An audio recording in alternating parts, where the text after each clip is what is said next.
Welcome back. Senegal and Tunisia have reported their first cases of COVID-19 as the U.S. reports 6 deaths from the coronavirus disease in Washington state, while the European Union Commission says the Disease Prevention Agency has raised the bloc's risk level to high. Over now to Simon Pusey in London for more foreign stories and around the world in 5. Good evening from the Channel studio here in London for your international news around the world in 5. The head of the religious sect that has been at the centre of the coronavirus outbreak in South Korea has apologised to the nation for the disease's spread. Lee Man-hee, the leader of the Shincheonji Church of Jesus, got on his knees and bowed at a news conference. The city government of the capital, Seoul, has asked prosecutors to charge the founder of the church and 11 others. They are accused of hiding the names of some members as officials tried to track patients before the virus spread. It's estimated around 60% of the country's cases are sect members. With more than 4,000 confirmed cases, South Korea is battling the worst virus outbreak outside of China.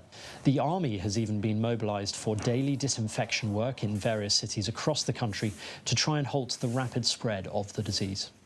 Israelis are voting in an unprecedented third general election in less than a year, with the Prime Minister fighting for his political survival.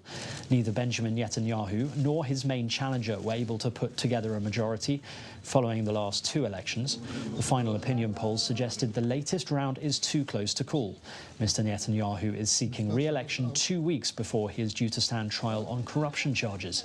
He has been ordered to appear in a court in Jerusalem on the 17th of March to hear the indictment against him. North Korea has launched 2 unidentified projectiles in its first apparent weapons test so far this year. Last May saw the first missile tests after an 18-month freeze, and as the year progressed, many more followed. The country carried out its last test in November. South Korea's Joint Chiefs of Staff said they believe the latest test to be short-range ballistic missiles launched from the North's east coast towards the Sea of Japan. One of the 2 men declared president of Guinea-Bissau has resigned from the post after just 1 full day in office, saying his life was in danger.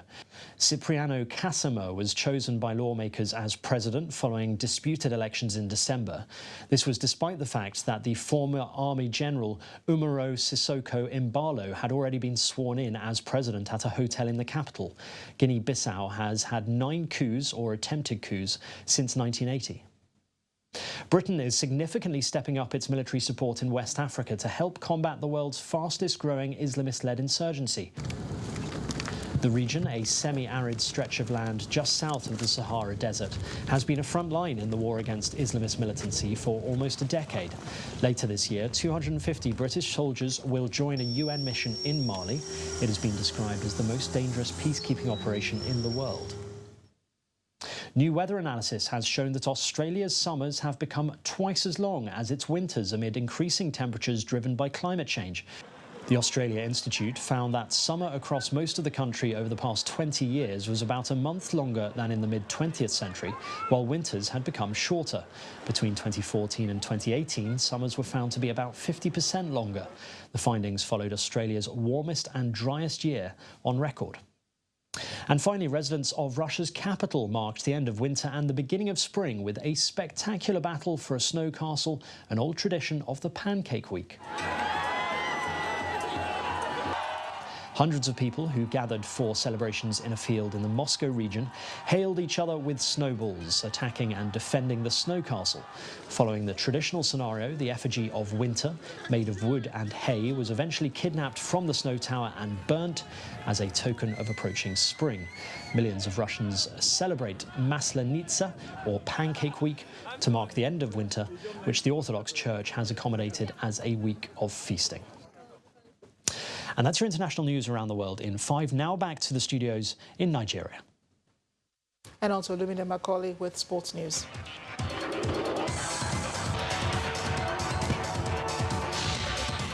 Thank you, Amarachi. Hello and welcome to Sports News. Former Liverpool striker Daniel Sturridge has been handed a worldwide football ban until June and fined £150,000 after being found guilty of breaching the English FA's gambling regulations.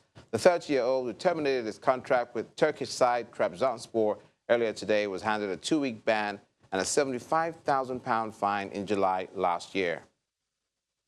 Liverpool manager Jurgen Klopp has denied that some of his team's fans are paranoid over allegations the team's charge to the English Premier League title could be halted by the coronavirus. Despite a 3-0 defeat at Watford, which ended Liverpool's 44-match unbeaten run in the league, the Reds are still 22 points clear of second-placed Manchester City and only need 4 wins from the remaining 10 games to ensure they win their first top-level title since 1990. The assistant coach of the national under-20 team, the Falconets, Coach Moses Aduku, has invited 40 players to camp ahead of their 2020 FIFA Under-20 Women's World Cup. The list includes 6 goalkeepers, 10 defenders, 10 midfielders, and 14 strikers. And that's it on Sports News. I'm Archie, back to you.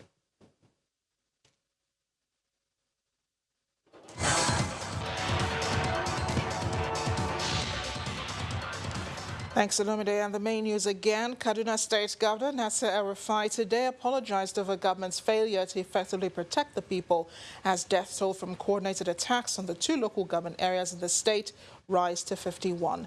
The president has also promised to track down the bandits.